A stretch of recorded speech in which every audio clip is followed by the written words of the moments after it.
નમસ્કાર વિદ્યાર્થી મિત્રો, હું ભાવેશ વોરા આ વિડિયો લેક્ચરની અંદર આપ સૌનું હાર્દિક સ્વાગત કરું છું.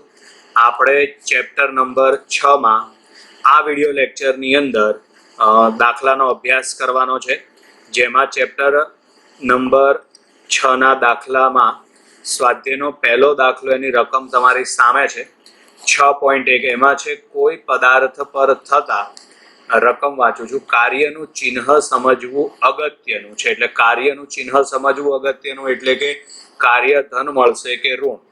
એમાં છે આપેલી રાશિઓ ધન કે ઋણ છે તે કાળજીપૂર્વક દર્શાવો.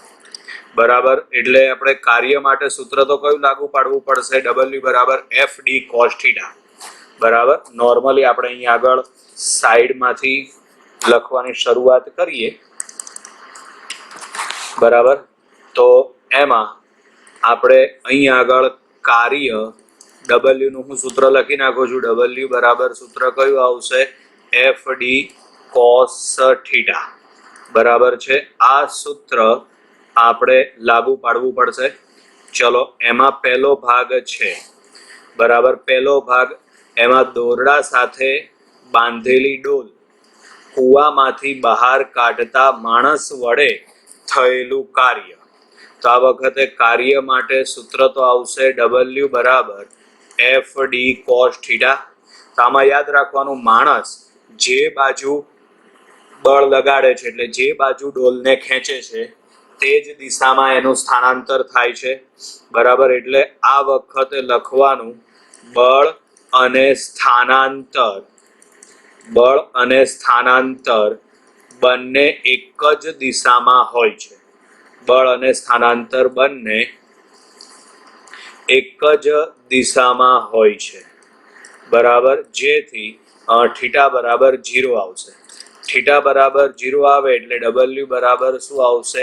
FD cos 0 બરાબર 1 થશે. બરાબર, ચલો હવે બીજો ભાગ છે એમાં, એટલે આમાં એવું કહી શકાય કે કાર્ય ધન મળશે. એટલે પહેલો જે છે એની અંદર આપણને કાર્ય ધન મળશે. પછી બીજું છે ઉપરના કિસ્સામાં. ઉપરનો કિસ્સો એટલે પહેલો કિસ્સો ધ્યાનમાં લેવાનો. એમાં ગુરુત્વાકર્ષણ બળ વડે થયેલ કાર્ય. તો યાદ રાખવાનું, ગુરુત્વાકર્ષણ બળ કઈ દિશામાં લાગશે? અધો દિશામાં. જ્યારે ડોલને આપણે ઉપર ખેંચીએ છીએ એટલે એનું સ્થાનાંતર કઈ તરફ થશે? ઉપરની દિશામાં. એટલે આ કિસ્સાની અંદર બળ અને સ્થાનાંતર બંને પરસ્પર વિરુદ્ધ દિશામાં છે. બીજો ભાગ છે એમાં બળ એટલે ગુરુત્વાકર્ષણ બળ અને સ્થાનાંતર. બળ અને સ્થાનાંતર બંને પરસ્પર વિરુદ્ધ દિશામાં છે. બંને પરસ્પર વિરુદ્ધ દિશામાં છે. બરાબર, તેથી આમાં θ બરાબર શું આવશે? તો θ બરાબર પાઈ એટલે કે 180 આવશે. તો હવે આમાં કાર્ય શોધવાનું સૂત્ર W બરાબર FD cos θ. θ બરાબર પાઈ લખો, θ બરાબર 180 લખો. એટલે cos પાઈ ની કિંમત આવશે -1, તો W બરાબર આવશે -FD. ચલો, ત્યાર પછી આગળ C ભાગ છે એમાં બીજો છે, એમાં કાર્ય ઋણ આવશે. -FD આવ્યું ને, એટલે આ વખતે કાર્ય ઋણ આવશે. પછી C ભાગ છે એમાં ઢળતા સમતલ પર લપસતા પદાર્થ પર ઘર્ષણ વડે થયેલું કાર્ય. હવે એમાં આપણે સમજી લઈએ. બરાબર છે, આ ઢાળ છે. બરાબર છે, એમાં એક પદાર્થ લપસીને નીચે આવે છે, એટલે આ દિશામાં એનું સ્થાનાંતર થશે. ઘર્ષણ બળ કઈ દિશામાં લાગશે? તો ઘર્ષણ બળ એની ગતિની વિરુદ્ધ દિશામાં. ઘર્ષણ બળ હંમેશા પદાર્થની ગતિનો વિરોધ કરશે ને, એટલે સ્થાનાંતર નીચે તરફ થાય તો ઘર્ષણ બળ ઉપર તરફ આવશે. તો આ વખતે બળ અને સ્થાનાંતર બંને પરસ્પર વિરુદ્ધ દિશામાં થયા. બરાબર, એટલે θ બરાબર શું આવશે? પાઈ એટલે કે 180 ડિગ્રી. તો આ વખતે થતું કાર્ય W બરાબર FD cos θ. θ બરાબર તમે લખી નાખો 180 એટલે કે પાઈ. cos પાઈ બરાબર -1 એટલે જવાબ આવશે -FD. એટલે આ વખતે કાર્ય આપણને ઋણ મળે છે. આ વખતે કાર્ય આપણને ઋણ મળે છે. ત્યાર પછી આગળ છે ડી ભાગની અંદર ખરબચડા સમક્ષિતિજ સમતલ પર સમાન વેગથી ગતિ કરતા પદાર્થ પર લગાડેલ બળ વડે થતું કાર્ય. બરાબર છે. તો આ વખતે જે દિશામાં બાહ્ય બળ લાગશે એ જ દિશામાં સ્થાનાંતર થશે. આપણે ડી ભાગ ગણીએ છીએ એટલે ડી ભાગ દેખાય એવી રીતે મેં રાખ્યો છે. શું કહે છે? ખરબચડા સમતલ પર સમક્ષિતિજ સમતલ પર સમાન વેગથી ગતિ કરતા પદાર્થ પર લગાડેલ બળ વડે થતું કાર્ય. એટલે આ વખતે પદાર્થ પર જે દિશામાં બળ લગાડવામાં આવે છે, જે દિશામાં બળ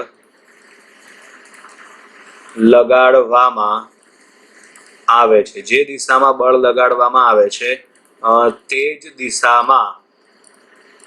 જ દિશામાં સ્થાનાંતર થાય છે.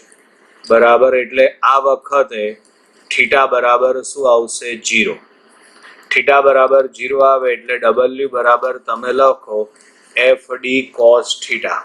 થીટા બરાબર 0 લખો એટલે W બરાબર FD cos 0. cos 0 બરાબર 1 એટલે W બરાબર આવશે FD. આ વખતે કાર્ય ધન મળે એટલે આ ડી ની અંદર જવાબ આવશે કાર્ય ધન મળે છે. હવે છેલ્લે ઈ ભાગ છે એની અંદર રકમ વાંચીએ. તેમાં છે દોલન કરતા લોલકને સ્થિર થવા માટે હવાના અવરોધક બળ વડે થયેલું કાર્ય. તો હવાના અવરોધક બળ તો હંમેશા ગતિનો વિરોધ કરશે એટલે જે દિશામાં ગતિ થતી હશે એનાથી વિરુદ્ધ દિશામાં બળ લાગશે. બરાબર. એટલે અહીં આગળ આવશે અવરોધક બળ. અવરોધક બળ ગતિનો વિરોધ કરે છે. ગતિનો વિરોધ કરે છે એટલે જે દિશામાં બળ લાગે તેનાથી વિરુદ્ધ દિશામાં સ્થાનાંતર થાય. એટલે આ વખતે થીટા બરાબર પાઈ. થીટા બરાબર 180 આવશે. W બરાબર FD cos થીટા. થીટા બરાબર પાઈ 180 લખી નાખો એટલે જવાબ આવશે W બરાબર -FD. એટલે આ વખતે કાર્ય ઋણ આવશે એટલે છેલ્લે ઈ ની અંદર જવાબ આવશે ઋણ. આ પ્રમાણે કાર્ય ધન કે કાર્ય ઋણ છે એ સમજી શકાય છે. બરાબર. આ જે આલેખ આપેલો છે ને, બરાબર, એ આલેખ આનો નથી. બરાબર છે. એ આલેખ આપણે ત્રીજા દાખલાનો છે પણ અત્યારે આ કટ ના થાય એટલે અહીં આગળ બતાવેલો છે. બાકી આ દાખલાનું આપણે આલેખમાં આ દાખલાનું કોઈ કામ નથી એટલે આ ચોકડી મારી દો તોય ચાલે. બરાબર. એટલે ક્યારે ધન અને ક્યારે ઋણ મળે કાર્ય એ આપણે સમજી લીધું. હવે આપણે આગળ ભણીશું સ્વાધ્યાયનો બીજો દાખલો. સ્વાધ્યાયના બીજા દાખલાની રકમ તમારી સામે છે. બરાબર. આપણે સૌથી પહેલા રકમ વાંચીએ તો એમાં છે પ્રારંભમાં સ્થિર રહેલા 2 કિલોગ્રામ દળનો પદાર્થ 7 ન્યૂટન જેટલા સમક્ષિતિજ બળની અસર હેઠળ ટેબલ પર ગતિક ઘર્ષણાંક 0.1 સાથે ગતિ કરે છે. તો આપેલી ગણતરીઓ કરો અને તમારા પરિણામનું અર્થઘટન કરો. બરાબર. એટલે અહીં આગળ પરિણામી બળ F બરાબર શું આવે છે? 10 ન્યૂટન. ગતિક ઘર્ષણાંક મ્યુ કે બરાબર 0.1 છે. પદાર્થનું દળ M બરાબર 2 કિલોગ્રામ છે. બરાબર. હવે પહેલો ભાગ શોધવાનો છે. એમાં છે લગાડેલ બળ વડે 10 સેકન્ડમાં થયેલ કાર્ય. પછી બીજું છે ઘર્ષણ બળ વડે 10 સેકન્ડમાં થયેલ કાર્ય. પછી ત્રીજું છે 10 સેકન્ડમાં પરિણામી બળ વડે થયેલું કાર્ય. અને ચોથું છે 10 સેકન્ડમાં પદાર્થની ગતિ ઉર્જામાં થતો ફેરફાર. એટલે કે આ દાખલામાં સમય બધા માટે સરખો આપેલો છે. સૌથી પહેલા આપણે એક કામ કરીએ. આમાં આપણે ઘર્ષણ બળ ગણી કાઢીએ, બરાબર. એનું કારણ કે એની જરૂરિયાત આગળ આપણને પડશે. ઘર્ષણ બળ અહીં ગતિક ઘર્ષણ બળ આવશે, એફ કે બરાબર આવશે મ્યુ કે ઇન્ટુ એન. તો માટે અહીં આગળ એફ કે બરાબર મ્યુ કે, એનના બદલે શું આવશે mg. તો માટે એફ કે બરાબર, ચલો મ્યુ કે ના બદલે, તો મ્યુ કે ના બદલે 0.1, એમ એટલે દળ, તો દળ આવશે 2, અને જી બરાબર કંઈ આપેલું નથી એટલે આપણે અહીં આગળ 9.8 લેવાનું થશે. હવે 9.8 ગુણ્યા 2 કરો એટલે 19.6 થાય. એને તમે 0.1 વડે ગુણો એટલે જવાબ આવશે 1.96 ન્યૂટન. આ આપણને ઘર્ષણ બળ મળી ગયું, બરાબર. હવે આપણે અહીં આગળ કાર્ય શોધવાનું છે. પહેલાં શું કીધું છે? લગાડેલ બળ વડે 10 સેકન્ડમાં થયેલ કાર્ય. આના માટે આપણે પહેલાં પ્રવેગ શોધવો પડશે, બરાબર. પ્રવેગ ઉપરથી આપણે એનું સ્થાનાંતર શોધવું પડશે, અને સ્થાનાંતર મળે પછી એના ઉપરથી આપણે કાર્ય મેળવી શકીશું. તો પ્રવેગ શોધવા માટે સૌથી પહેલાં પદાર્થ પર લાગતું પરિણામી બળ અથવા તો એને સમાસ બળ પણ કહેવાય, બરાબર છે. ધારો કે આ દિશામાં બળ એફ લાગે છે, તો એની વિરુદ્ધ દિશામાં ગતિક ઘર્ષણ આવશે એફ કે. તો પરિણામી બળ એફ ડેશ બરાબર આવશે એફ માઇનસ એફ કે. પરિણામી બળ એફ બરાબર 7 ન્યૂટન, એફ કે બરાબર 1.96.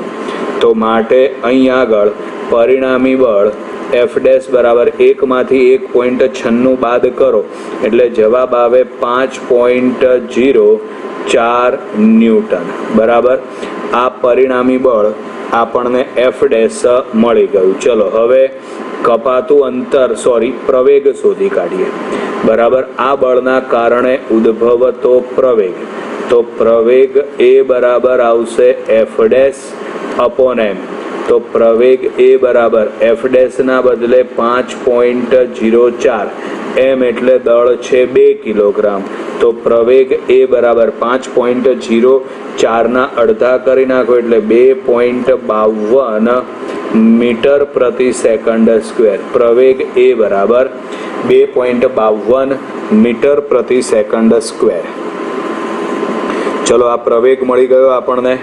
હવે આપણે શોધી કાઢીએ 10 સેકન્ડમાં કપાતું અંતર, બરાબર. તો 10 સેકન્ડમાં કપાતું અંતર ડી બરાબર સૂત્ર આવશે v0t પ્લસ 1/2 at સ્ક્વેર. આમાં v0 બરાબર 0, પ્રારંભિક વેગ 0. ચલો 1/2 a એટલે પ્રવેગ છે 2.52, પછી t નો વર્ગ કરો, 10 નો વર્ગ થશે 100. તો માટે ડી બરાબર 2.52 ગુણ્યા 100 કરો એટલે 252 ને તમે 2 વડે ભાગો એટલે 126 મીટર આવશે. આ સ્થાનાંતર થયું. હવે દાખલાનો પહેલો ભાગ આપણે ગણીએ. એમાં છે લગાડેલ બળ વડે 10 સેકન્ડમાં થયેલ કાર્ય. તો સૌથી પહેલા લગાડેલ બળ વડે થયેલું કાર્ય, તો ચલો એના વડે થયેલું કાર્ય W બરાબર આવશે એફ ડી. લગાડેલું બળ એફ બરાબર આવશે 7 ન્યૂટન, અને ડી બરાબર છે 126. હવે 7 ગુણ્યા 126 કરો, જવાબ આવશે 882 જૂલ. કાર્યનો એકમ જૂલ. પછી દાખલાનો બીજો ભાગ એની રકમ વાંચો બીની. ઘર્ષણ વડે 10 સેકન્ડમાં થયેલ કાર્ય. તો અહીં આગળ આવશે હવે ઘર્ષણ વડે 10 સેકન્ડમાં થયેલું કાર્ય.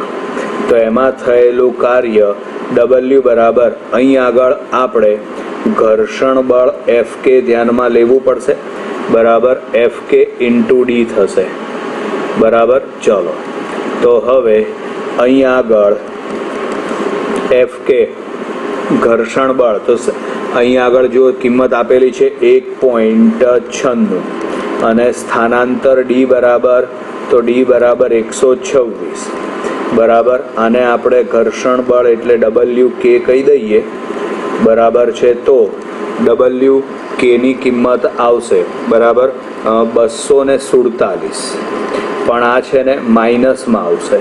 એનું કારણ કે ઘર્ષણ બળ વિરુદ્ધ દિશામાં એટલે -1.96 લેવા પડે.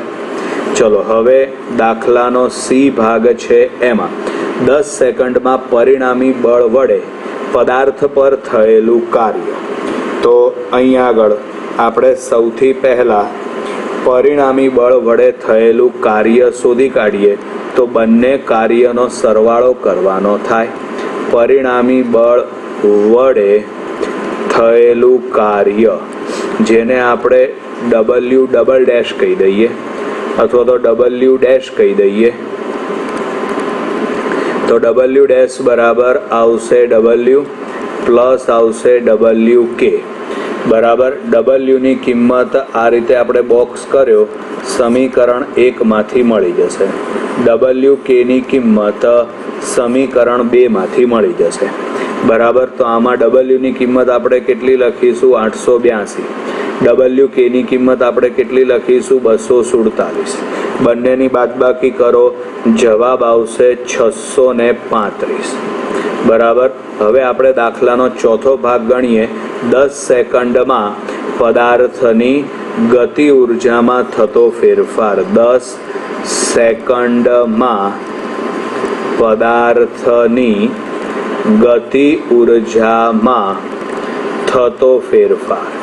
તો ગતિ ઉર્જામાં થતો ફેરફાર આપણે શોધવો હોય તો કાર્ય ઉર્જા પ્રમેય અનુસાર ડેલ્ટા કે બરાબર ડબલ્યુ ડેશ બરાબર 635 જૂલ બરાબર. એટલે ગતિ ઉર્જાનો ફેરફાર આપણને 635 જૂલ મળશે બરાબર.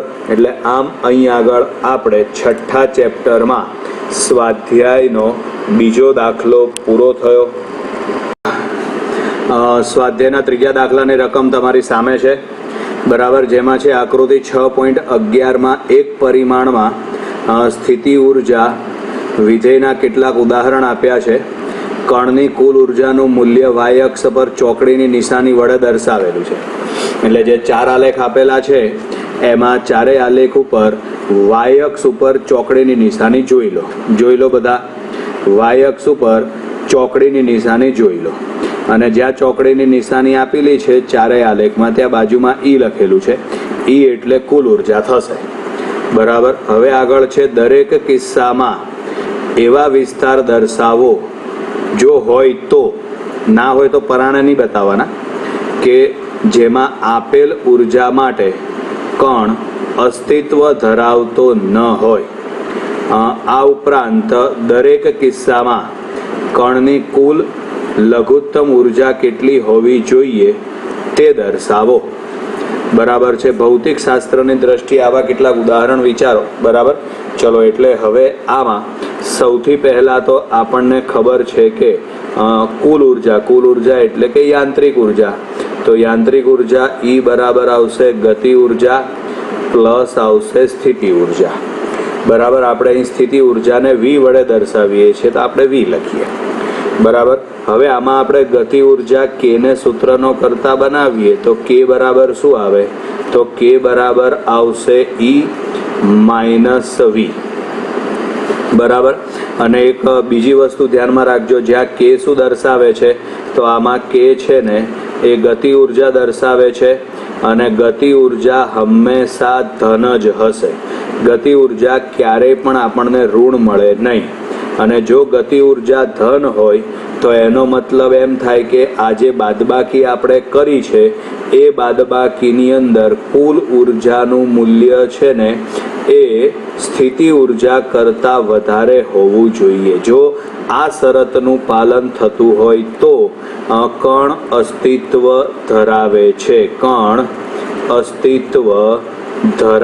છે બરાબર છે. જે જગ્યાએ આ શરતનું પાલન થતું નહીં હોય તે જગ્યાએ આપણને ગતિ ઉર્જા ઋણ મળે છે અને ગતિ ઉર્જા ઋણ શક્ય નથી. પરિણામે આ કિસ્સામાં કણ એ અસ્તિત્વ ધરાવશે નહીં. બરાબર. હવે આપણે પહેલા આલેખનું અર્થઘટન કરીએ. બરાબર છે. તો પહેલા આલેખમાં બરાબર અહીંયા આગળ જે બિંદુ છે ને એને આપણે એ કહેવાનું છે. બરાબર. એટલે અહીં લખીએ x બરાબર 0 થી x બરાબર a સુધી આલેખ જુઓ. પહેલો આલેખ જ ધ્યાનમાં લેજો. અહીંયા આગળ આટલો વિસ્તાર થયા. બરાબર. આપણે આ કલરથી દર્શાવી દીધું. તો આ વિસ્તારમાં સ્થિતિ ઉર્જા 0 છે. એટલે એ બરાબર x બરાબર 0 થી x બરાબર a સુધી સ્થિતિ ઉર્જા 0 છે. બરાબર. અને સ્થિતિ ઉર્જા 0 છે. પરિણામે આ વખતે ગતિ ઉર્જા બરાબર કુલ ઉર્જા મળે. બરાબર. ગતિ ઉર્જા બરાબર ઉર્જા સંરક્ષણના નિયમ પ્રમાણે વિચારો. બરાબર. તો ગતિ ઉર્જા બરાબર કુલ ઉર્જા મળે અને આ વખતે ગતિ ઉર્જા ધન મળે છે. બરાબર. પરિણામે આ વિસ્તારમાં કણ અસ્તિત્વ ધરાવે છે. બરાબર. આ વિસ્તારમાં કણ અસ્તિત્વ ધરાવે છે. બરાબર. અને પછી x ગ્રેટર ધેન a માટે વિચારો. આલેખ જોજો. આલેખમાં હું દર્શાવું છું. x ગ્રેટર ધેન આ મહેંદી કલરથી આપણે માર્કર પેન વડે જે દર્શાવ્યું ને એમાં જુઓ તો સ્થિતિ ઉર્જા છે કુલ ઉર્જા કરતાં વધારે છે. x ગ્રેટર ધેન a આ વિસ્તારમાં બરાબર આ વિસ્તારમાં સ્થિતિ ઉર્જા કુલ ઉર્જા કરતાં વધારે છે. સ્થિતિ ઉર્જા કુલ ઉર્જા કરતાં વધુ છે. કુલ ઉર્જા કરતાં વધુ છે. બરાબર. પરિણામે આ કિસ્સાની અંદર ગતિ ઉર્જા છે ને ઋણ મળે છે. બરાબર. એટલે એવું કહી શકાય કે આ વિસ્તારમાં કણ અસ્તિત્વ ધરાવશે નહીં. આ વિસ્તારમાં કણ અસ્તિત્વ ધરાવતું નથી. બરાબર. ચલો એટલે આ પહેલા આલેખની માહિતી પૂરી થઈ. હવે આ બીજા આલેખની આપણે માહિતી જોઈએ. બરાબર છે. તો બીજા આલેખનો કોઈ પણ ભાગ તમે લઈ લો. બરાબર છે. અને બીજા વિભાગમાં બીજા આલેખમાં કોઈ પણ ભાગ માટે તમે ગણતરી કરો તો દરેક કિસ્સામાં સ્થિતિ ઉર્જા એ કુલ ઉર્જા કરતાં વધારે જ છે.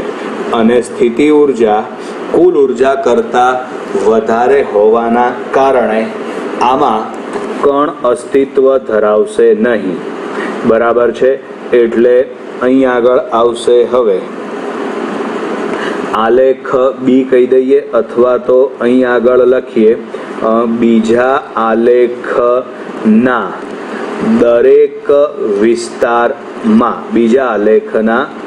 દરેક વિસ્તારમાં સ્થિતિ ઉર્જા વી ગ્રેટર ધેન કુલ ઉર્જા ઈ છે. એટલે કે આ વખતે ગતિ ઉર્જા આપણને ઋણ મળે છે. બરાબર છે. જે શક્ય નથી. એટલે કે આમાં કોઈ પણ વિભાગમાં કણ અસ્તિત્વ ધરાવશે નહીં. પરિણામે સમગ્ર આલેખના કોઈ પણ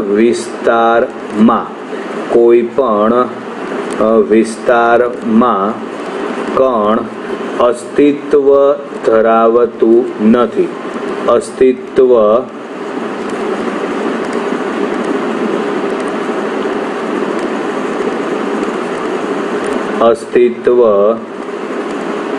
ધરાવતું નથી. બરાબર.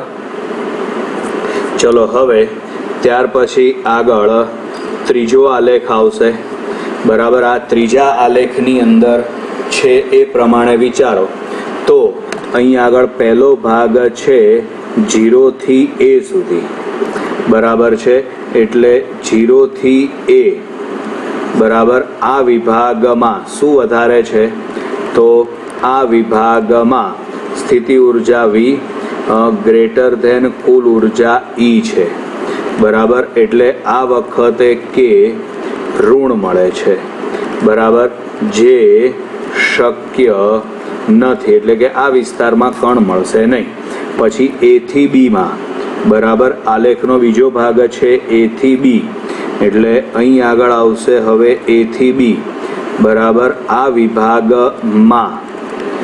વિભાગમાં સ્થિતિ ઉર્જા V લેસ ધેન કુલ ઉર્જા E છે, એટલે કે આ વખતે ગતિ ઉર્જા આપણને ધન મળે છે બરાબર, એટલે જે શક્ય છે એટલે આની અંદર કણ જોવા મળે, એટલે કે કણ અસ્તિત્વ ધરાવે છે.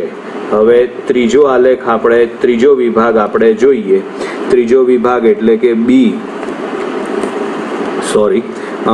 x greater than b, x નું મૂલ્ય b કરતા મોટું હોય તો આ વિભાગમાં અહીં છેલ્લે જુઓ આલેખમાં આ વિભાગમાં કોણ વધારે છે, તો આ વિભાગમાં v ગ્રેટર ધેન e છે બરાબર, પરિણામે આપણને કે ઋણ મળે છે બરાબર, અને ઋણ મળે છે પરિણામે જે શક્ય નથી બરાબર. હવે આગળ આપણે ચોથો આલેખ વિચારીએ.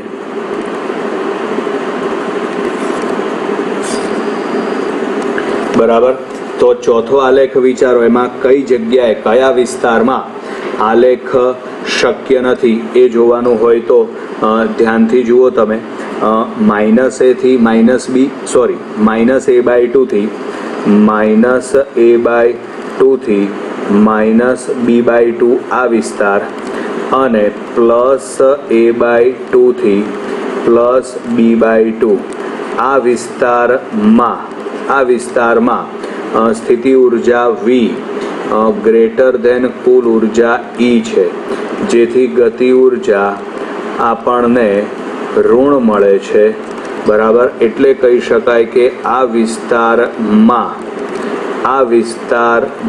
કણ અસ્તિત્વ ધરાવતું નથી. કહી શકાય કે આ વિસ્તારમાં કણ અસ્તિત્વ ધરાવતું નથી બરાબર. એટલે આમ અહીં આગળ આપણે ચેપ્ટર નંબર 6 માં સ્વાધ્યાયનો ત્રીજો દાખલો પૂરો કરીએ છીએ. મિત્રો 6.4 દાખલાની રકમ તમારી સામે છે, જેમાં છે સરળ આવર્ત ગતિ કરતા એક કણ માટે સ્થિતિ ઉર્જા વિધેય v of x, સ્થિતિ ઉર્જા વિધેય આપણને આપેલું છે v of x બરાબર kx² બરાબર. v of x બરાબર આપણને શું આપેલું છે kx², એટલે અહીંયા આગળ સ્થિતિ ઉર્જા વિધેય આપણે લખીએ v of x બરાબર 1/2 kx². આ સ્થિતિ ઉર્જાનું સૂત્ર આપી દીધું, જ્યાં k દોલનનો બળ અચળાંક છે, k ની કિંમત આપેલી છે આપણને k બરાબર 0.5 ન્યૂટન પ્રતિ મીટર. માટે v of x વિરુદ્ધ x નો આલેખ આકૃતિ 6.2 માં દર્શાવ્યો છે. દર્શાવો કે આ સ્થિતિમાં 1 જૂલ જેટલી કુલ ઉર્જા ધરાવતો ગતિ કરતો કણ x બરાબર ±2 મીટરે પહોંચે એટલે પાછો જ ફરવો જોઈએ. તો એને સાબિત કરવા માટે આપણે સૌથી પહેલા કુલ ઉર્જા બરાબર શું લખી શકાય, તો કુલ ઉર્જા બરાબર લખી શકાય ગતિ ઉર્જા વત્તા સ્થિતિ ઉર્જા. ચલો હવે કુલ ઉર્જા E, ગતિ ઉર્જા K અને સ્થિતિ ઉર્જા V. તો અહીંયા આગળ આપણને કુલ ઉર્જા 1 આપેલી છે, ગતિ ઉર્જા 1/2 mv² છે, અને સ્થિતિ ઉર્જા લખાશે 1/2 kx². હવે રકમમાં એવું આપ્યું છે કે દર્શાવો કે તે પાછો ફરવો જોઈએ. પાછો ફરે ક્યારે ફરે, જ્યારે એના વેગની દિશા બદલાય ત્યારે બરાબર. એટલે જે ક્ષણે દોલક પાછો ફરે તે ક્ષણે એનો વેગ કેટલો લેવાનો થશે? 0. એટલે અહીં આગળ આવશે જે ક્ષણે દોલક પાછો ફરે તે ક્ષણે તેનો વેગ, તો તે ક્ષણે તેનો વેગ 0 થાય છે. તે ક્ષણે તેનો વેગ 0 થાય એટલે જે ક્ષણે પાછો ફરે ત્યાં વેગ v બરાબર 0 મૂકી દો અને ક્યાંથી પાછો ફરશે એ આપણને મળી જશે. હવે તો અહીં આગળ 1 બરાબર ગતિ ઉર્જા 0 થઈ જશે પ્લસ 1/2 કે એટલે સ્પ્રિંગનો બળ અચળાંક આપણને આપેલો છે 0.5 ઇન્ટુ x². હવે છેદના 2 છે એને તમે સામે ગુણી નાખો. 0.5 છે એ છેદમાં જશે બરાબર સાદુરૂપ આપો એટલે x² બરાબર 4 થશે. તો માટે x બરાબર ±2 મીટર આવશે. એટલે આનો મતલબ એમ થાય કે કણ છે ને એ પોતાના વેગની દિશા ક્યારે બદલશે? તો કે જ્યારે x બરાબર ±2 મીટર થાય ત્યારે કણ પોતાના વેગની દિશા બદલશે. x બરાબર ±2 મીટર થાય ત્યારે કણ પોતાના વેગની દિશા બદલે છે. બરાબર, એ આપણે સાબિત કરી દીધું. આમ અહીં આગળ આપણે સ્વાધ્યાયનો 4થો દાખલો પૂરો થયો. સ્વાધ્યાયમાં 5મા દાખલાની રકમ તમારી સામે છે, જેમાં છે રોકેટનું અસ્તર. પહેલું છે રોકેટનું અસ્તર. રોકેટનું અસ્તર એટલે બહારનો ભાગ ઊંડાણ દરમિયાન ઘર્ષણના કારણે સળગી ઉઠે છે. કોના ભોગે સળગવા માટે જરૂરી ઉષ્મા મળે છે? રોકેટ કે વાતાવરણના? બરાબર છે, તો અહીં આગળ જવાબ આવશે વાતાવરણના. એનું કારણ કે વાતાવરણના કારણે જે કોઈ ઘર્ષણ લાગશે આ ઘર્ષણની વિરુદ્ધ દિશામાં કાર્ય થશે અને એ કાર્યનું ઉષ્મા ઉર્જામાં રૂપાંતરણ થાય છે. બરાબર, એટલે આમાં પહેલો ભાગની અંદર જો આપણે લખવું હોય તો રોકેટ જ્યારે વાતાવરણમાં ગતિ કરે ત્યારે બરાબર છે ઘર્ષણ બળ લાગે છે. બરાબર છે, અને આ ઘર્ષણ બળના કારણે ઉષ્મા ઉર્જા ઉત્પન્ન થાય એટલે કે ગરમી થાય છે. બરાબર છે, અને જેના કારણે તે સળગી ઉઠે છે. બરાબર, પછી બીજો ભાગ છે એમાં સૂર્યની આસપાસ ધૂમકેતુઓ અતિ દીર્ઘવૃત્તીય કક્ષામાં ઘૂમે છે. બરાબર છે, સામાન્ય રીતે સૂર્યના કારણે ધૂમકેતુ પર લાગતું ગુરુત્વાકર્ષણ બળ લંબ રૂપે લાગતું નથી. તેમ છતાં ધૂમકેતુની સંપૂર્ણ ભ્રમણ કક્ષા દરમિયાન તેના પર લાગતા ગુરુત્વાકર્ષણ બળ વડે થયેલ કાર્ય 0 હોય છે. શા માટે? બરાબર છે, એટલે એનું કારણ કે અહીં સંરક્ષી બળ માટે આપણે વિચારીએ. બરાબર, સંરક્ષી બળ માટે તો થયેલું કાર્ય, સંરક્ષી બળ માટે થયેલું કાર્ય છે ને બરાબર એ સ્થિતિ ઉર્જાના ફેરફાર બરાબર હોય છે. બરાબર, થયેલ કાર્ય એ સ્થિતિ ઉર્જાના ફેરફાર બરાબર હોય છે. હવે ધૂમકેતુ એ તો બંધ માર્ગ ઉપર ફરે, એનો ભલે લંબવૃત્તીય હોય કે કોઈ પણ કક્ષા હોય પણ એનો બંધ માર્ગ છે અને એનો માર્ગ બંધ હોવાના કારણે સ્થિતિ ઉર્જાનો ફેરફાર કેટલો થાય? તેનો માર્ગ બંધ હોવાના કારણે સ્થિતિ ઉર્જાનો ફેરફાર 0 થાય છે, જેના કારણે કાર્ય પણ 0 થાય છે. બરાબર, એટલે ગુરુત્વાકર્ષણ બળ વડે થયેલ કાર્ય 0 છે. પછી સી ભાગ છે એમાં પૃથ્વીની આજુબાજુ પાતળા વાતાવરણમાં ભ્રમણ કરતો કૃત્રિમ ઉપગ્રહ વાતાવરણના અવરોધના કારણે તેની ઉર્જા ક્રમશઃ ગુમાવે છે.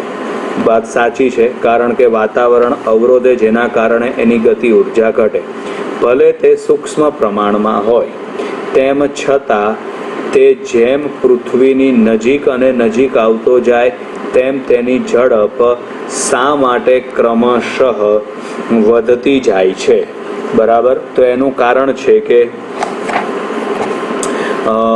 કૃત્રિમ ઉપગ્રહની કુલ ઉર્જા, તો અહીંયા આગળ આપણે કુલ ઉર્જા બરાબર શું લખીએ? તો કુલ ઉર્જા બરાબર ગતિ ઉર્જા વત્તા લખાશે સ્થિતિ ઉર્જા, બરાબર એટલે કે કુલ ઉર્જા E બરાબર ગતિ ઉર્જા K પ્લસ સ્થિતિ ઉર્જા V થશે, બરાબર.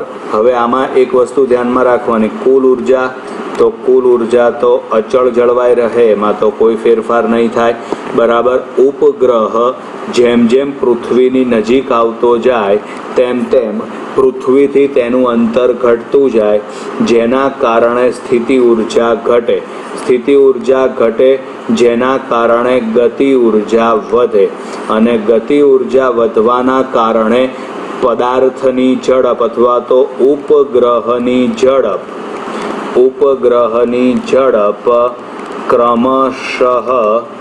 ક્રમશઃ વધે છે, બરાબર. ચલો ત્યાર પછી આગળ હવે ડી ભાગ છે, એની રકમ વાંચીએ. તો એમાં છે આકૃતિ 13.1 માં એક માણસ તેના હાથમાં 15 કિલોગ્રામ દળ ઉચકીને 2 મીટર જેટલું ચાલે છે. પછી છે આકૃતિ 6.13 માં તેટલું જ અંતર દોરડું ખેંચતા ચાલે છે. તો દોરડું ગરગડી પરથી પસાર થઈને તેના બીજા છેડે 15 કિલોગ્રામ જેટલું દળ લટકાવેલ છે. તો કયા કિસ્સામાં વધુ કાર્ય થયું હશે? બરાબર છે. તો એનું કારણ કે અહીં આગળ જે પહેલો ભાગ આપણને આપેલો છે એમાં છે ને માણસ પદાર્થને હાથમાં ઊંચકીને જાય છે, બરાબર છે. એટલે આ વખતે આપણે વિચારીએ તો આ જે બ્લોક છે એમાં એનું વજન બળ mg અધો દિશામાં આવશે, બરાબર છે, અને એનું સ્થાનાંતર આ દિશામાં થશે. તો આ વખતે વજન બળ mg અને સ્થાનાંતર d બંને વચ્ચેનો ખૂણો થીટા બરાબર 90 ડિગ્રી છે. તો કાર્ય W બરાબર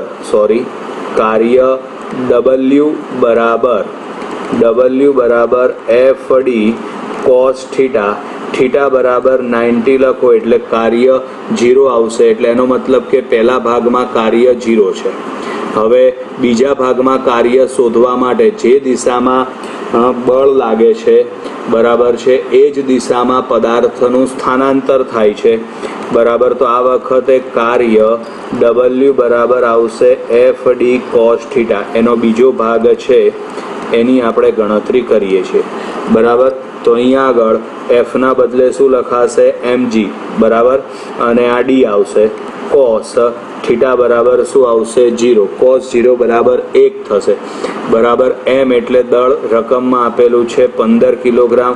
સરળતા માટે આપણે g બરાબર 10 લઈ લઈએ અને d બરાબર 2 લઈએ, તો માટે જવાબ આવશે 300 જૂલ. એટલે આ વખતે કાર્ય 300 જૂલ થાય. જો જીની કિંમત 9.8 લેવામાં આવે તો જવાબ આવશે 294 જૂલ, બરાબર. એટલે આમ આપણે દરેક કિસ્સામાં કાર્ય સમજાવી દીધા આપણે, બરાબર. એટલે આમ અહીં આગળ આપણે સ્વાધ્યાયનો 5મો દાખલો પૂરો કરીએ છીએ. મિત્રો, સ્વાધ્યાયના 6થા દાખલાની રકમ તમારી સામે છે, બરાબર. રકમ આ પ્રમાણે છે કે પહેલું છે સાચા વિકલ્પ નીચે લીટી કરો. એટલે જે વિકલ્પ સાચો છે એની નીચે આપણે લાઈન ડ્રો કરવાની છે. તેમાં પહેલું છે જ્યારે સંરક્ષી બળ પદાર્થ પર ધન કાર્ય કરે છે ત્યારે પદાર્થની સ્થિતિ ઉર્જા. હવે સાચા વિકલ્પ નીચે લીટી કરવાની છે, આખી લાઈનમાં લીટી નહીં કરીએ આપણે, બરાબર. પહેલો ભાગ છે, પહેલી રકમ વાંચો. જ્યારે સંરક્ષી બળ પદાર્થ પર ધન કાર્ય કરે છે ત્યારે પદાર્થની સ્થિતિ ઉર્જા વધે છે, ઘટે છે, અચળ રહે છે. તો આમાં પહેલું યાદ રાખવાનું કે જ્યારે સંરક્ષી બળ પદાર્થ પર ધન કાર્ય કરે, બરાબર છે, ત્યારે આ કાર્ય ગતિ ઉર્જામાં ફેરવાય એટલે ગતિ ઉર્જામાં વધારો થાય આ વખતે. હવે સમજો, કુલ ઉર્જા E બરાબર ગતિ ઉર્જા K પ્લસ U લખાય. આમાં કુલ ઉર્જા તો અચળ જળવાઈ રહે છે, બરાબર. ગતિ ઉર્જા વધે છે તો સામે સ્થિતિ ઉર્જા U, તો સામે સ્થિતિ ઉર્જા U ઘટે એટલે આમાં અંડરલાઈન કરવાની આવશે, ઘટે છે એમાં. પછી છે બીજો ભાગ, એમાં પદાર્થ વડે, રકમ વાંચું છું ધ્યાનથી સમજો, પદાર્થ વડે ઘર્ષણ વિરુદ્ધ થયેલું કાર્ય હંમેશા તેની ગતિ ઉર્જાના ઘટાડામાં પરિણામે છે. શેમાં પરિણામે છે? ગતિ ઉર્જાના ઘટાડામાં, કારણ કે ઘર્ષણ બળ હંમેશા પદાર્થની ગતિનો વિરોધ કરે, બરાબર. પરિણામે ગતિ ઉર્જાના ઘટાડામાં પરિણામે છે, બરાબર. ત્યાર પછી આગળ આવશે હવે C. એમાં છે વધુ કણ ધરાવતા તંત્રના કુલ વેગમાનમાં થતા ફેરફારનો દર. તો કુલ વેગમાનમાં થતા ફેરફારનો દર બાહ્ય બળોના સરવાળાના સમપ્રમાણમાં હોય છે. આંતરિક બળ આપણે ધ્યાનમાં લેવામાં આવતું નથી, બરાબર. એટલે C વિભાગ પણ પતી ગયો. અને હવે છેલ્લે D, બરાબર. એમાં છે બે પદાર્થની અસ્થિતિસ્થાપક અથડામણમાં જે રાશિઓ અથડામણ પછી બદલાતી નથી તે, તો અથડામણ પછી નથી બદલાતી એવું આવશે કુલ રેખીય વેગમાન. અને બે પદાર્થ વડે બનતા તંત્રની કુલ ઉર્જા આ બદલાતી નથી, એની ગતિ ઉર્જા આ વખતે બદલાય છે, કારણ કે અથડામણ સ્થિતિસ્થાપક આપેલી છે, બરાબર. એટલે આમ અહીં આગળ આપણે આ સ્વાધ્યાયનો 6થો દાખલો પૂરો થયો. દાખલાની રકમ તમારી સામે છે, જેમાં છે આપેલું વિધાન સાચું છે કે ખોટું તે દર્શાવો, બરાબર છે. અને એના માટેના કારણ આપો. તો પહેલું છે એમાં બે પદાર્થની સ્થિતિસ્થાપક અથડામણમાં દરેક પદાર્થના વેગમાન અને ઉર્જાનું સંરક્ષણ થાય છે, બરાબર. આ વિધાન ખોટું છે, બરાબર. એનું કારણ કે વેગમાનનું સંરક્ષણ તો થાય અને કુલ ઉર્જાનું સંરક્ષણ થાય છે, કુલ ઉર્જાનું સંરક્ષણ થાય છે, બરાબર. રકમમાં આપણને ખાલી ઉર્જા આપેલ છે એટલે આ વિધાન ખોટું ઠરશે. ચલો પછી B છે, એની અંદર રકમ વાંચીએ.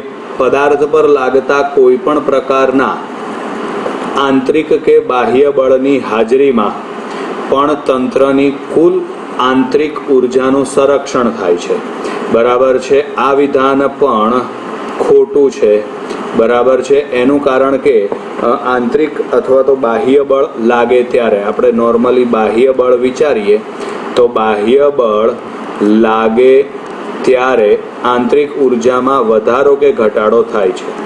આંતરિક ઉર્જામાં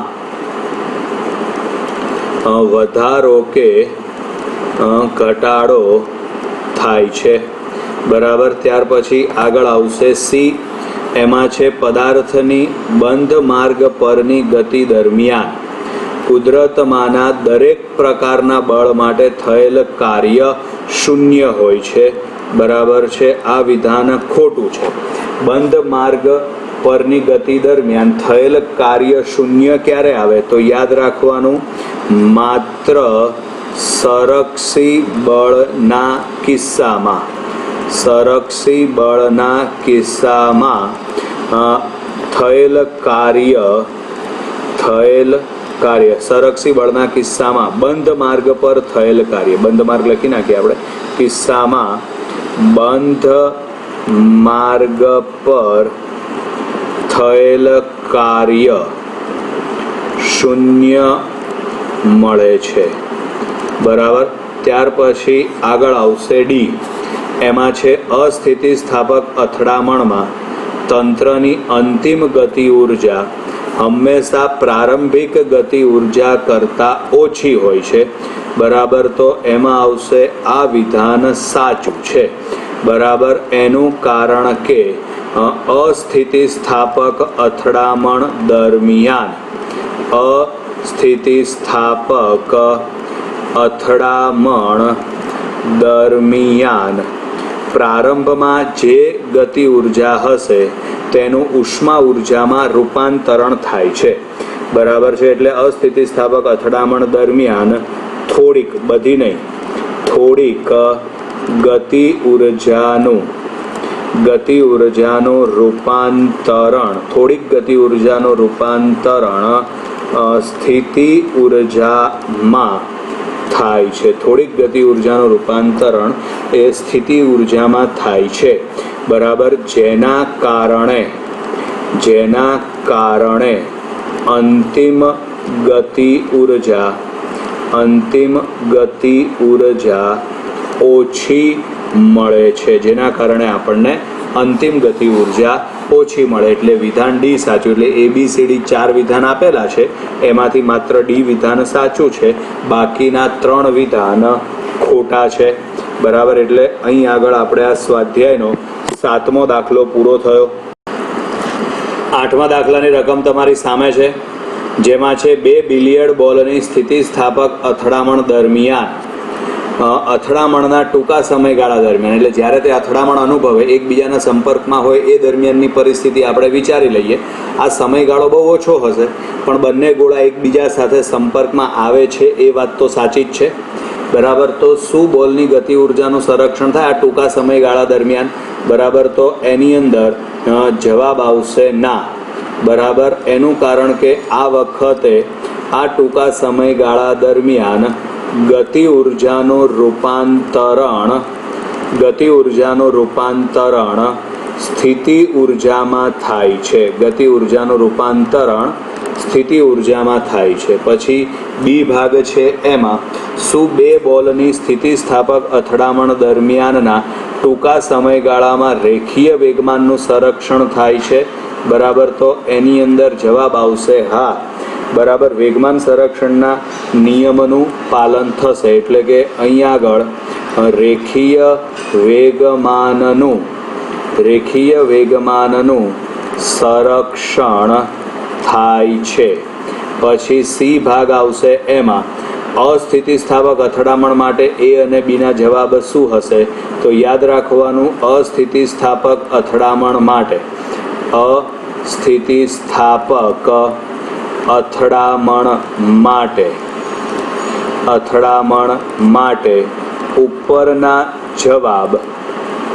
ઉપરના જવાબ બદલાશે નહીં. બરાબર. ચલો ત્યાર પછી આગળ ડી ભાગ છે, એમાં જો 2 બિલિયર્ડ બોલની સ્થિતિ ઉર્જા તેમના કેન્દ્ર વચ્ચેના અંતર પર આધાર રાખતી હોય તો આ અથડામણ સ્થિતિસ્થાપક છે કે અસ્થિતિસ્થાપક? તો યાદ રાખવાનું, આ અથડામણ સ્થિતિસ્થાપક છે. આ અથડામણ સ્થિતિસ્થાપક છે. બરાબર. એનું કારણ કે આ કિસ્સામાં બળ એ સંરક્ષી બળ છે. બરાબર. આ કિસ્સામાં સંરક્ષી બળ છે, એટલા માટે આ કિસ્સામાં સંરક્ષી બળ લાગુ પડે છે. સંરક્ષી બળ છે. બરાબર. એટલા માટે આપણે કહી શકાય કે આ અથડામણ એ સ્થિતિસ્થાપક અથડામણ છે. એટલે આમ આપણે અહીં આગળ સ્વાધ્યાયનો 8મો દાખલો પૂરો કરીએ છીએ. 9મા દાખલાની રકમ તમારી સામે છે, જેમાં છે પ્રારંભમાં એક પદાર્થ સ્થિર છે, તે એક પરિમાણમાં અચળ પ્રવેગથી ગતિ શરૂ કરે છે. ટી સમયે તેને મળતો પાવર કોના સમપ્રમાણમાં હશે? હવે ટી સમયે મળતો પાવર કોના સમપ્રમાણમાં હશે? એટલે પાવર પી બરાબર સૂત્ર કયું આવશે? F × V આવશે. હવે આપણે આની અંદર વીની કિંમત લખી નાખીએ. તો વીની કિંમત લખવા માટે વી બરાબર V0 + AT આવશે. બરાબર. પરંતુ આમાં હવે V0 બરાબર તો 0 એટલે AT થશે. તો પ્રવેગ એ બરાબર V/T આવશે. બરાબર. એટલે અહીં આગળ હવે બંને બાજુ આપણે m વડે ગુણી નાખીએ. બરાબર છે. બંને બાજુ આપણે m વડે ગુણી નાખીએ, બરાબર. તો અહીં આગળ m એ બરાબર vm ઇન્ટુ ટી આવશે. ઓકે, આપણે તો આમાં વીની કિંમત દૂર કરવાની હતી ને, બરાબર છે. અને આમાં તો આપણે વીની કિંમત લઈ આવ્યા, બરાબર. એટલે થોડું અલગ સાદુરૂપ આપવાનું થશે આની અંદર, બરાબર. એટલે આપણે સૌથી પહેલાં આ વી બરાબર એટી આ કિંમત જ ડાયરેક્ટ અહીં મૂકી દઈએ. તો પી બરાબર આવશે એફ એ ઇન્ટુ શું આવશે ટી. હવે એફ બરાબર શું લખાશે એમ એ, તો એ બરાબર શું થશે એફ અપોન એમ, બરાબર છે. આ કિંમત આપણે અહીં મૂકી દઈએ તો પી બરાબર આવશે એફ, અહીં આગળ આવશે એફ અપોન એમ ઇન્ટુ ટી આવશે, બરાબર છે. અહીં આગળ તમે એ વડે ગુણો અને એ વડે ભાગો, સોરી એમ વડે ગુણો એટલે અહીં આગળ થઈ જશે F square upon M square into M into T. શું કર્યું આપણે? એમ વડે ગુણ્યા એમ વડે ભાગ્યા. હવે F square upon M square, તો એના બરાબર લખાય પ્રવેગ એ સ્ક્વેર એમ ઇન્ટુ ટી. એટલે પાવર પી ચલે છે ટી આવી ગયું, બરાબર છે. અથવા તો આમાં ડાયરેક્ટ આપણે આવું લખી શકીએ, આટલી મોટી લાંબી ગણતરી ના કરવી તો પી બરાબર શું આવશે એફ ઇન્ટુ વી, બરાબર છે. આની અંદર આપણે વીની કિંમત લખી નાખીએ તો વીની કિંમત આવે છે એ ટી, તો ડાયરેક્ટ જ પી ચલે છે શું થઈ જશે ટી. બસ 3 લાઇનમાં આ MCQ દાખલો જે છે એ પૂરો થઈ જાય, બરાબર. એટલે 6.9ની અંદર જવાબ આવશે 2 ટી જવાબ આવશે આની અંદર, બરાબર વિદ્યાર્થી મિત્રો. તો અહીંયા આગળ આપણે સ્વાધ્યાયનો 9મો દાખલો પૂરો કરીએ છીએ. 10મા દાખલાની રકમ તમારી સામે છે. રકમ હું વાંચું છું, ધ્યાન રાખજો. એમાં છે એક પદાર્થ અચળ પાવરના ઉદ્ગમની અસર હેઠળ એક દિશામાં ગતિ કરે છે. ટી સમયમાં તેનું સ્થાનાંતર કોના સમપ્રમાણમાં હશે? એટલે સ્થાનાંતર અને સમય વચ્ચેનો આપણે સંબંધ મેળવવાનો છે. પાવર પી બરાબર એફ ઇન્ટુ વી આવશે. પી બરાબર અચળ છે અને તેમજ એફ બરાબર શું લખાશે? તો એફ બરાબર એમ એ. પ્રારંભિક વેગ 0 લઈએ તો વી બરાબર શું લખાશે? એ ટી. તો પાવર પી બરાબર થશે એમ એ સ્ક્વેર ટી. આમાંથી એ સ્ક્વેરને કરતા બનાવો પહેલાં, એટલે પી અપોન આવશે એમ ટી. તો માટે પ્રવેગ એ બરાબર અંડર રૂટમાં પી અપોન એમ ઇન્ટુ ટી. સમીકરણ નંબર 1, બરાબર. હવે આપણે અચળ પ્રવેગી રેખીય ગતિનું સમીકરણ ડી બરાબર v0 ટી પ્લસ 1/2 એ ટી સ્ક્વેર. આમાં પ્રારંભિક વેગ 0 એટલે પહેલું પદ 0 થઈ જશે. 1/2 એ એટલે પ્રવેગ, પ્રવેગની કિંમત આપણે સમીકરણ 1માંથી મૂકી દઈએ તો આમાં આવશે પી અપોન શું આવશે? એમ ઇન્ટુ ટી ઇન્ટુ આવશે ટી સ્ક્વેર. તો માટે અહીં આગળ ડી બરાબર 1/2. હવે સમજો અંડર રૂટમાં પી અપોન એમ ઇન્ટુ અહીં આગળ આવશે આ ટી સ્ક્વેર છેદમાં ટીની કેટલી ઘાત આવશે? 1/2. ચલો એ પદનું સાદુરૂપ આપો એટલે ડી બરાબર 1/2 અંડર રૂટમાં આવશે પી અપોન એમ અને ટીની કેટલી ઘાત આવશે? તો ટીની આવશે 3/2 ઘાત. તો માટે આના ઉપરથી કહી શકાય કે સ્થાનાંતર ડી ચલે છે ટીની 3/2 ઘાત, બરાબર. એટલે આમાં ડીની 3/2 ઘાત એટલે 6.10ની અંદર જવાબ આવશે આ 3 નંબરનો ટીની 3/2 ઘાત. 11મા દાખલાની રકમ તમારી સામે છે. 11મો દાખલો એકદમ પપ્પુ જેવો છે ભાઈ. શું છે રકમ વાંચીએ આપણે. એમાં છે એક પદાર્થને યામ પદ્ધતિની ઝેડ અક્ષ પર ગતિ સીમિત રાખવા એફ સદિશ જેટલું અચળ બળ લગાડવામાં આવે છે, બરાબર છે.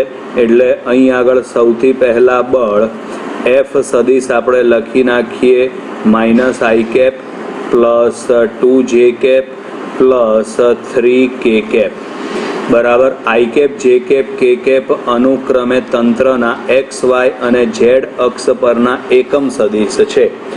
આ પદાર્થને ઝેડ અક્ષ પર 4 મીટર અંતર સુધી ગતિ કરાવવા માટે એટલે થતું સ્થાનાંતર ડી સદિશ બરાબર 4 મીટર બરાબર, પરંતુ આ સ્થાનાંતર ઝેડ અક્ષની દિશામાં થાય છે એટલે અહીં આગળ આવશે આ કે કેપ, એકમ આવશે મીટર, ઉપર આવશે ન્યૂટન. ગતિ કરાવવા માટે આ બળ વડે કેટલું કાર્ય થયું હશે, એટલે આપણે કાર્ય W શોધવાનું છે. એટલે W બરાબર આવશે F સદિશ ડોટ ડી સદિશ. તો માટે W બરાબર F સદિશ એટલે એમાં આવશે માઇનસ આઈ કેપ પ્લસ 2 જે cap plus 3 k cap dot D સદિશના બદલે આમાં આવશે 4 કે કેપ. હવે આમાં ગુણાકાર કરો તો i cap dot k cap 0 થશે, જે કેપ ડોટ કે કેપ 0 થશે, કે કેપ ડોટ કે કેપ બરાબર 1 થશે. તો માટે કાર્ય W બરાબર આવશે 12 જૂલ બરાબર. આ દાખલો અહીં આગળ પૂરો થઈ ગયો. કીધું હતું ને એકદમ નાનો પપ્પુ જેવો દાખલો છે બરાબર. હવે આગળ આવશે સ્વાધ્યાયનો 12મો દાખલો. 6.12ની રકમ તમારી સામે છે. રકમ ધ્યાનથી સમજો. કોસ્મિક કિરણોના એક પ્રયોગમાં એક ઇલેક્ટ્રોન અને એક પ્રોટોનની હાજરી જોવા મળે છે. કોસ્મિક કિરણોમાં એક ઇલેક્ટ્રોન અને એક પ્રોટોનની આપણને હાજરી જોવા મળે છે, જેમાં ઇલેક્ટ્રોનની ગતિ ઉર્જા ke બરાબર 10 keV છે બરાબર. હવે એમાં સૌથી પહેલા તો આમાં 10 keV એટલે કિલો ઇલેક્ટ્રોન વોલ્ટ થશે બરાબર છે. તો અહીં આગળ કિલો એટલે 10ની કેટલી ઘાત લખાશે? 3 ઘાત. ઇલેક્ટ્રોન વોલ્ટને જૂલમાં ફેરવું એટલે 1.6 ગુણ્યા 10ની માઇનસ 19 ઘાત આ જૂલમાં ફેરવાઈ ગયું. તો માટે ke બરાબર આ 10 અને 10ની 3 ઘાત એટલે 10ની 4 ઘાત ઓછી કરી નાખો તો 1.6 ગુણ્યા 10ની માઇનસ 15 ઘાત જૂલ. ચલો હવે ત્યાર પછી આગળ પ્રોટોન માટે ગણતરી કરો બરાબર. તો પ્રોટોનની ઉર્જા છે 100 keV. તો અહીં આગળ પ્રોટોનની ઉર્જા kp બરાબર 100 keV. આ જ પ્રમાણે ગણતરી કરો. 100 કિલો છે એટલે 10ની 3 ઘાત. ઇલેક્ટ્રોન વોલ્ટ ઉર્જાનો સૌથી નાનો એકમ કહેવાય, આ યાદ રાખજો. એને જૂલમાં ફેરવવા માટે રકમમાં સંબંધ આપેલો જ છે, 1.6 ગુણ્યા 10ની માઇનસ 19 ઘાત. તો kp બરાબર 5 ઘાત ઓછી કરી નાખો, 1.6 ગુણ્યા 10ની માઇનસ 14 ઘાત જૂલ.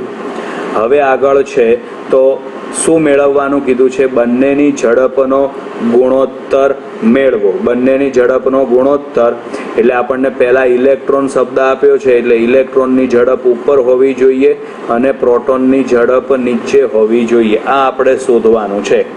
અને કૌંસમાં આપેલું છે ઇલેક્ટ્રોનનું દળ me બરાબર 9.1 ગુણ્યા 10ની માઇનસ 31 ઘાત કિલોગ્રામ. પ્રોટોનનું દળ mp બરાબર 1.67 ગુણ્યા 10ની માઇનસ 27 ઘાત કિલોગ્રામ. હવે અહીં આગળ બંને માટે સૂત્ર લખી નાખીએ ઇલેક્ટ્રોન માટે. તો ચલો, ઇલેક્ટ્રોનની ગતિ ઉર્જા ke બરાબર 1/2 me/v².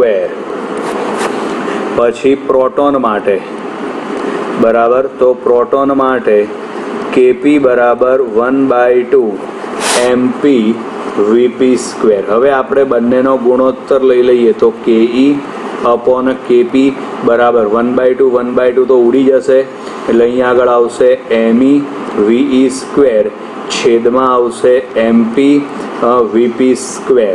હવે આ mp ને સામે ગુણી નાખો, me ને છેદમાં ગુણી નાખો એટલે v² અપોન vp² બરાબર અહીં આગળ આવશે ke ઇન્ટુ mp છેદમાં આવશે kp ઇન્ટુ me.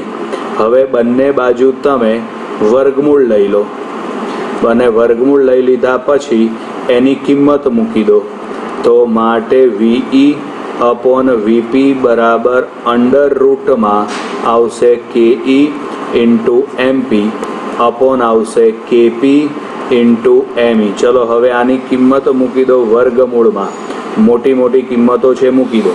એમાં ke બરાબર 1.6 ગુણ્યા 10⁻15 MP એટલે પ્રોટોનનું દળ છે 1.67 ગુણ્યા 10⁻27 કિલોગ્રામ છેદમાં KP એટલે પ્રોટોનની ગતિ ઉર્જા છે 1.6 ગુણ્યા 10⁻14 ME એટલે ઇલેક્ટ્રોનનું દળ છે 9.1 ગુણ્યા 10⁻31 આમાં સાદુરૂપ આપીને તમે VE/VP મેળવી લો બરાબર. આમાં ઇલેક્ટ્રોનની ઝડપ વધારે આવશે બરાબર. એટલે આમાં કોણ ઝડપી હશે એ પણ આપણને શોધવાનું કીધું છે બરાબર. એટલે તમે આનો ભાગાકાર કરશો ને બરાબર એટલે અહીં આગળ VE/VP નો જે જવાબ છે ને 1 કરતાં મોટો આવશે એટલે >1 લખાય. હવે VP ને સામે લઈ જાઓ એટલે VE >VP થઈ ગયું. કોની ઝડપ વધારે આવશે? ઇલેક્ટ્રોનની ઝડપ. એટલે લખવાનું કે આમ ઇલેક્ટ્રોનની ઝડપ વધુ હશે. પ્રોટોનની સરખામણીમાં ઇલેક્ટ્રોનની ઝડપ વધુ હશે બરાબર વિદ્યાર્થી મિત્રો. તો આમ આપણે અહીં આગળ ચેપ્ટર નંબર 6માં 12મો દાખલો પૂરો કરીએ છીએ.